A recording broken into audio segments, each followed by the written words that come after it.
Welcome to Emergency Preparedness 101. Let's get ready and back to basics.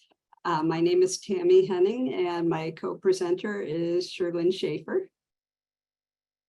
We are the IPRO QIN-QIO, which is made up of three entities: IPRO, which is New York, New Jersey, and Ohio; Health Centric Advisors, which covers New England; and Clarent, which covers Maryland, Delaware, and the District of Columbia. So altogether, we are your IPRO QIN-QIO. Next slide, please. Today's learning objectives are to review the 4 elements of the emergency program and review the requirements of emergency preparedness. Requirements of the emergency preparedness plan. Next slide, please. The 4 elements of the emergency preparedness plan are risk assessment and planning, policies and procedures, communication plan, and training and testing. Today, we'll be giving an overview. In the next sessions, we'll be going into more detail and providing tools to assist you in developing and enhancing your plan. These are the requirements of the emergency plan, including what must be included and what must be accomplished by the plan.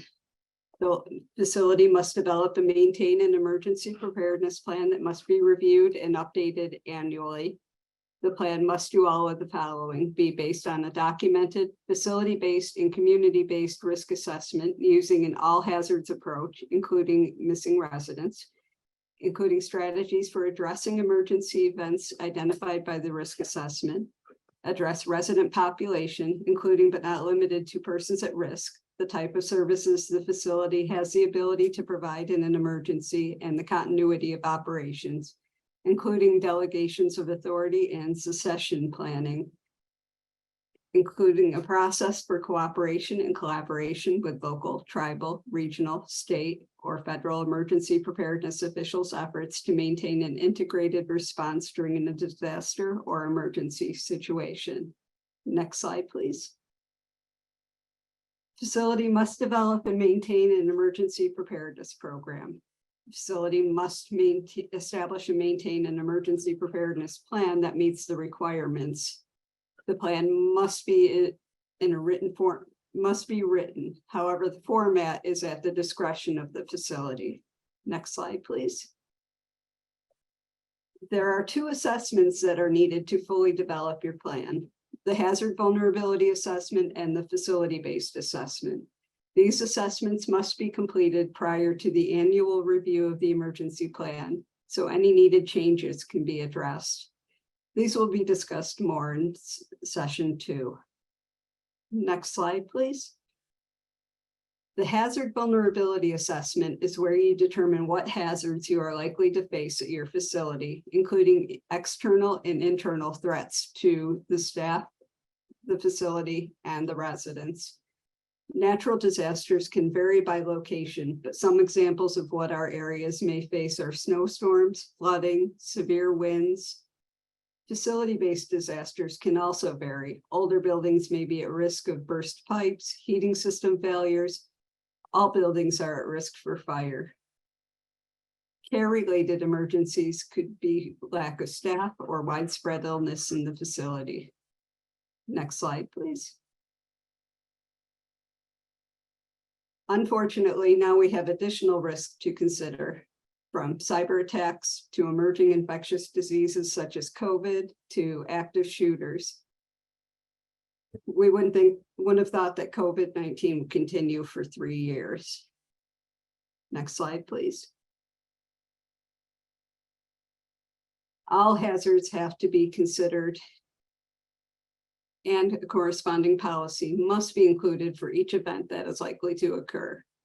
For example, Buffalo would need an inclement weather, snow or blizzard policy.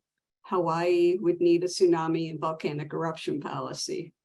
All emergency plans must have an emergent infectious disease policy. Surveyors will specifically be looking for this one. Next slide, please. Thank you. Again, the policies included in the emergency plan must be based on the risks that are identified in the risk assessment and hazard vulnerability assessment. All facilities must also have an elopement policy along with the previously mentioned emergent infectious disease policy. Next slide, please. Your policy and procedures must include how you will maintain safe and sanitary conditions for the residents, staff, and volunteers, either through evacuation or sheltering in place. Do you have enough supplies, and for how long if you decide to shelter in place? If you lose power, what is your alternate source, and does it supply power to the basic functions such as temperature, lighting, fire alarms, the kitchen, sewage and waste disposal? Next slide, please. Facilities must develop policies and procedures for the safe evacuation of patients from the facility and must consider the needs of each patient population, triage systems, staff responsibilities, how you will transport and track the residents, and your means of communication. How do you track the location of on-duty staff and shelter patients during an evacuation? Next slide, please. Can facility leadership explain their staffing strategies? Do you have an emergency staffing policy and procedure? And do you utilize volunteers, and how are they tied into the emergency procedure? Do you have transfer agreements with facilities to accept patients? Do you have transportation agreements? How will you maintain a system of medical documentation? Remember, HIPAA is still in effect during an emergency.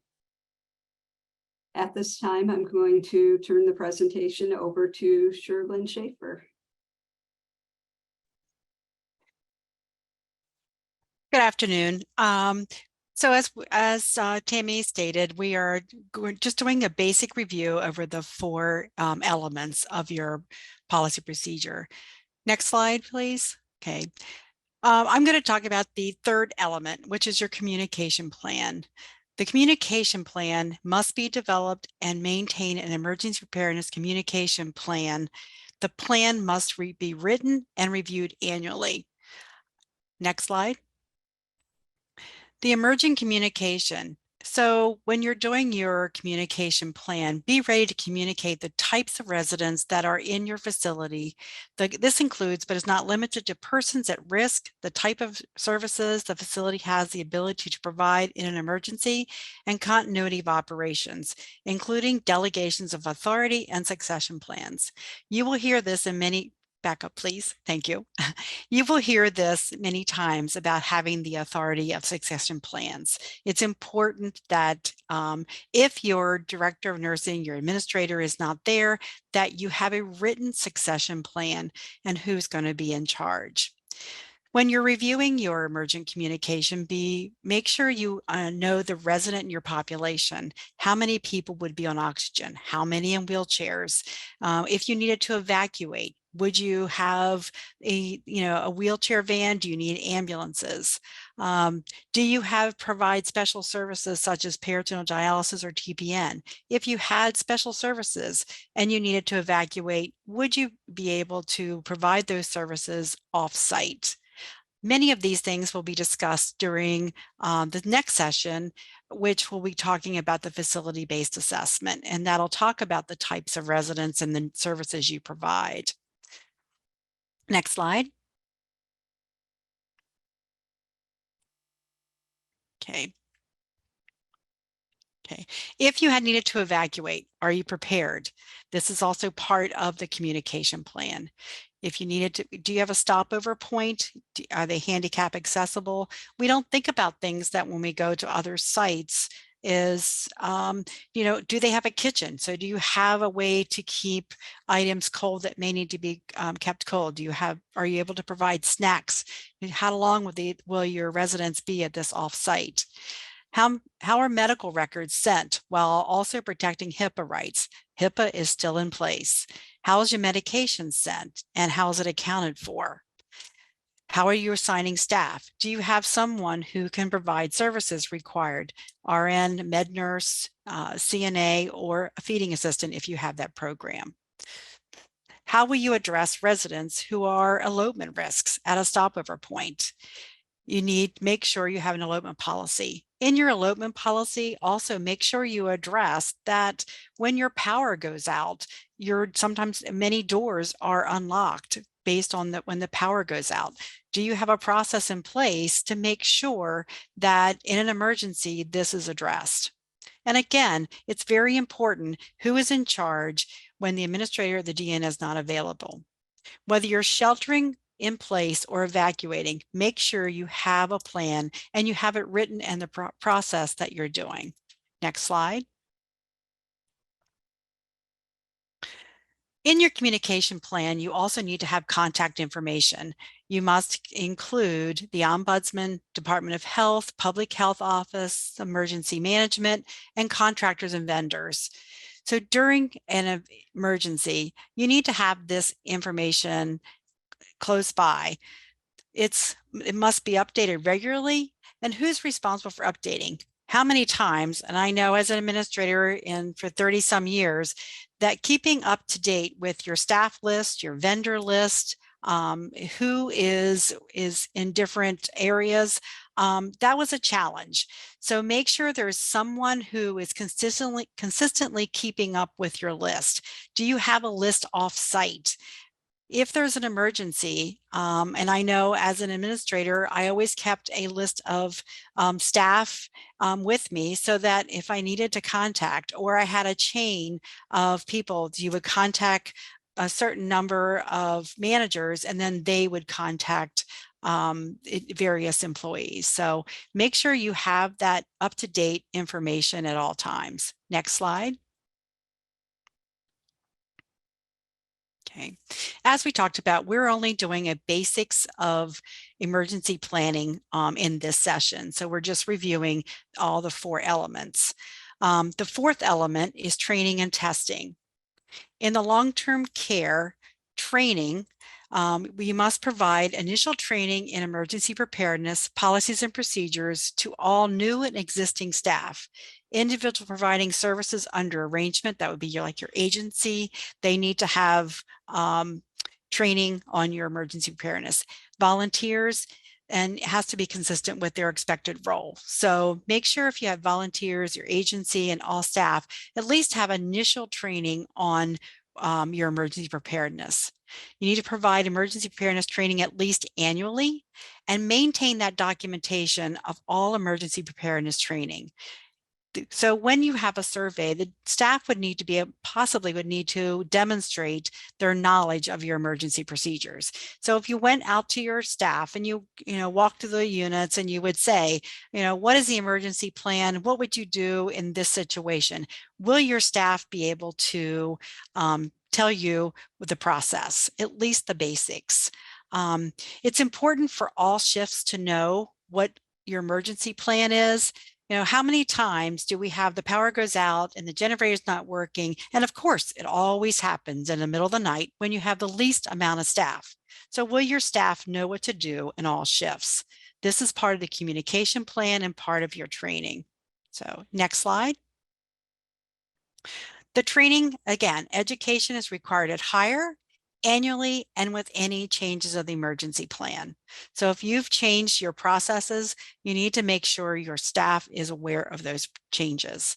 Testing, facility must conduct exercise to test the emergency plan at least twice per year, including unannounced staff drills using emergency procedures. Next slide. Testing. There are 3 types of exercises. A full-scale exercise, this is usually done in cooperation with outside resources such as your Office of Emergency Management, local emergency services, and other local facilities. In our next session, Tracy Pate, who is our expert in emergency planning and public planning, she will review accessing and talking to your emergency management in your local community. The other type of exercise is a functional exercise. It's a simulated full-scale exercise, but does not include outside resources or response at the center. If you use a functional exercise and do not have your outside resources, make sure that you have the information as to why they were not in with your your full scale. So you need to make sure you do the documentation. Okay. The other type is that the tabletop exercise. This involves your key personnel discussing simulated scenarios in an informal setting. When emergencies occur throughout the year, such as snowstorms, potential hurricanes, flooding, take credit for the preparation of these events. Document what you have done. Presently, we have a lot of emergencies happening in the New England area with flooding. Many of you, I'm sure, have put plans in place. You have contacted vendors. You have contacted other facilities to say, if I have an issue, would you be able to take residents? Make sure you've done all your documentation and written up your scenario. Take credit for the work that you do. Many times we plan for emergencies and we fail to do the documentation so that we can show that we actually have done all the work in preparing for an emergency, but you need to take credit for it. Do the documentation. Next slide. Surveyor procedures. The surveyors may ask to see the written documentation of your facility assessment and associated strategies. What brought you and what made you think of the things you put in your facility assessment? Why did you do that? You need to have, if you do a service, a special service, make sure that it's in your facility assessment. Again, this will also be reviewed at our next session more in depth. Surveyors may interview the facility leadership and ask which hazards were included in the facility's risk assessment, why they were included, and how the risk assessment was conducted. Again, most of us would not put tsunami in as one of our risk assessments, but flooding would be one. We also need to add infectious disease. Now that we've had the pandemic, we need to make sure we have infectious disease. Make sure that part of your risk assessment would also be your staffing. The surveyors would verify the risk assessment is facility-based, so it's based on your area, your community, and based on an all hazards approach to the specific geographic location of the facility and encompasses potential hazards, including infectious disease. Again, this is part of the emergency preparedness and must be in their emergency infectious disease as well as elopement policy. The surveyors are not expected to analyze the facility's risk assessment, but they will look to see if you have areas in hazards within the area, such as flooding, hurricanes, that they are addressed. Okay, next slide. The next session, we will talk more in depth about the risk assessments and the hazard vulnerability assessment. This session is truly only an overview and making sure that everybody is looking at their emergency preparedness and making sure that you have the basics are in your plan. The session will be on July 20th. Tracy Page will be our speaker, and we'll work and walk through the hazard vulnerability assessment and also talk about the facility-based assessment. So we will be more in depth in those areas. We also will have a third session, and that third session will go more in depth on the communication plan and the testing and training. Next slide. The resources that we used were from the State Operations Manual in the Appendix Z, and that has been updated. So we used that information. We have put it in chat. If you have not accessed that, please access the State Operations Manual, Appendix Z, and review that information. Also attached here is the facility-based assessment. And so if you need a tool, there is a facility-based assessment tool. Next slide. We are here to help you. This is a list of everybody within the QIN-QIO, which is IPRO, HCA, and Clarent. So if you need any assistance or you need any resources, please reach out. We're happy to talk to you on one-on-one. We can provide resources. If we don't have the information that you're looking for, we will be happy to look it up for you and try to assist you in any way we can. So just know that the team team is here. And if you need to access any information, please let us know. The slides will be provided at a later date, and we'll get that information out to you. Next slide. This is the actual emergency preparedness team. Is Tammy Henning, myself, Sherilyn Schaefer, and Tracy Pate. Again, Tracy will be presenting on July 20th. That presentation will be approximately 45 minutes. We've allowed an hour, but that presentation will go more in depth, and she will talk about the hazard vulnerability assessment. If you have any questions, please place them in chat. And again, our team is here to help you. The QIN-QIO is here to help you. And if you have any questions, reach out to us. Tammy, Tracy? It looks like there are a couple of questions in the chat. You addressed one. The slide deck will be shared at a later time. And do we have a copy of the blank facility risk assessment? That was attached in the chat, but we can also take your name and number and pass that along to you. Send that to you via email. And then one of the other questions is the risk assessment the same as the hazard vulnerability assessment? The risk assessment is actually two assessments, a facility-based assessment and the hazard vulnerability assessment. And we'll be going into the hazard vulnerability assessment next week. And just to talk about the facility-based assessment, it will go over, it is best if an entire team, and the other thing, doing your emergency plan, I know many of you, if you're administrators, the DONs, how many times have you sat and you've all sat down and we just got together and we wrote the plans? It really needs to be an interdisciplinary team. It needs to be everybody on your team that sits down and does this plan.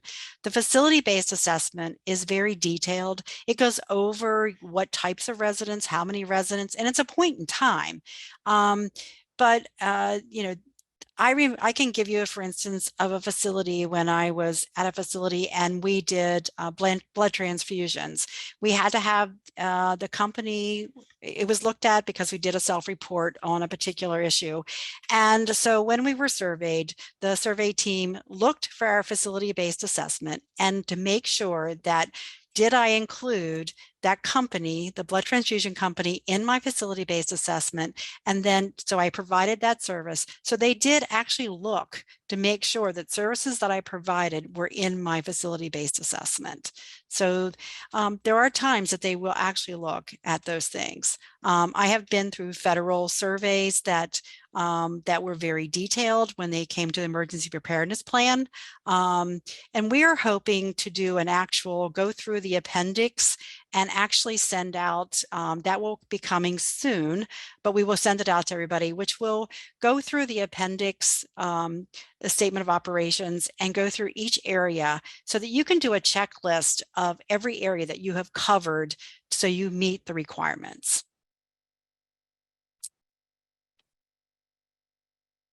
One thing that just came to mind that we haven't covered is, where is your emergency preparedness plan? It's usually a copy in the administrator's office and on each of the units, but do you have it available if you're not at the facility?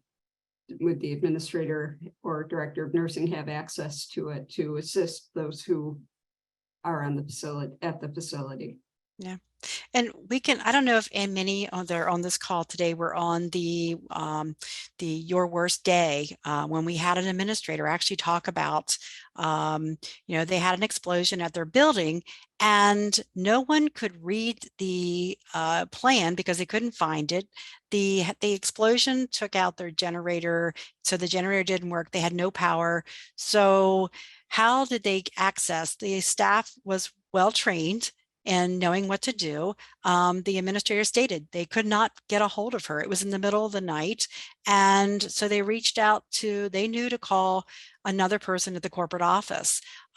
So does your staff know what to do? And it's always, I can tell you how many floods we've had or whatever, it's always in the middle of the night and with the least amount of staff. And I have to say the 11 to 7 12 to 8 shift. They do a phenomenal job. It's amazing that they have a very few staff, but they are able to pull together and work as a team. I think every building I ever had, the 11 to 7 shift, the night shift, were a phenomenal team.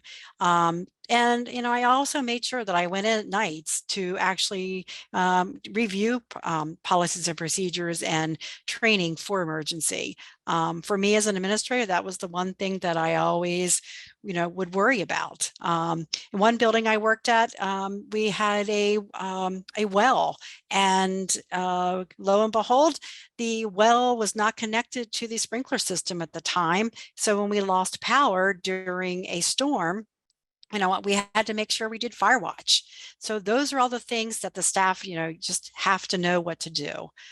So there's all the scenarios out there that you can't cover them all, but if you have a basis of your plan and your training, it will cover the majority of all the hazards that are out there. So I hope the basics, we have certainly helped you. You know, we are planning to do the 2 more sessions. And then, you know, Tracy hopefully can also talk about the plan that we have for another series and working with emergency management in the fall. So there we have some great plans coming and to help the centers. Please let us know if there's anything that you would like us to talk about. You know, this is our quality improvement is for your facilities. We want to do what you need and what's best for you. So please let us know if there's an area you're interested in. And again, we'll make sure that we put some type of presentation together because we know that we need to do what's best for the nursing facilities and what your need is. We are out of the emergency, the COVID, and things are somewhat going back to normal. But now they're looking at the various emergency plans. Are they in place? And they've added extra things, you know, to your plan. So we want to hear from you and ask you what things you would like to hear about. Sherlyn will let folks know that we'll be posting the slide deck, and we'll make sure that folks have, we have you registered, so we'll use that registration to get you the slides. Does anybody have any other questions, comments, anything we can help you with? Please let us know.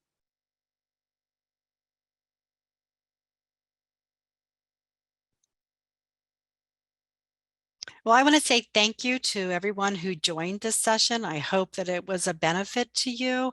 And again, we look forward to working with you in the next couple of weeks.